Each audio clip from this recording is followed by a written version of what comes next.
நம்ம தமன்னா ஏற்கனவே அவங்களுக்கு அக்ரிமெண்ட் ப்ராப்ளம் ஒரு பக்கம் இருக்க, இன்னொரு பக்கம் இவங்களுக்கு அதிர்ஷ்ட காத்து வீசிட்டு இருக்கு அப்படின்னு சொல்லலாம். ஏன் சொல்றேன் அப்படின்னா, இவங்க கிரிக்கெட் வீரரான விராட் கோலியோட சேர்ந்து ஒரு விளம்பர படத்துல நடிக்க இருக்காங்க. இதுதான் அதிர்ஷ்டமான செய்தி. ஆனா இவங்களுக்கு இன்னொரு பிரச்சனை என்ன அப்படின்னா, இவங்க 2 பேருக்குள்ள நட்பு அது வேற மாதிரி போயிட்டு இருக்கு அப்படின்னு சொல்லிட்டு கோலிவுட்ல இத ஒரு கிசுகிசாவே பேசிட்டு இருக்கிறதாக பேச்சுகள் அடிபட்டுட்டு வருது. ஆனா இத பத்தி தமன்னா கிட்ட கேட்கும்போது, தமன்னா இப்போதைக்கு ஃப்ரீயா இல்லாதனால அவங்களோட அப்பா பேசியிருக்காரு. ஏற்கனவே தமன்னா ரொம்ப பிஸியா இருக்காங்க, தெலுங்கு ஹிந்தி படத்துல எல்லாம் நடிச்சிட்டு இருக்காங்க.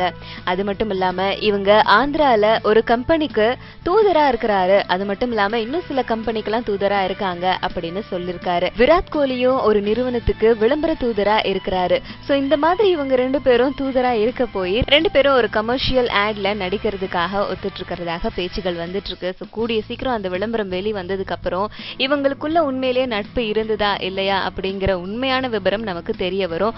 அது வரைக்கும் அங்கங்க கசிஞ்சிட்டு இருக்க இந்த செய்தி உண்மையா இல்லையா அப்படிங்கிறது தமன்னா கிட்ட இருந்து நேரடியா நமக்கு எந்த ஒரு செய்தியும் வரல.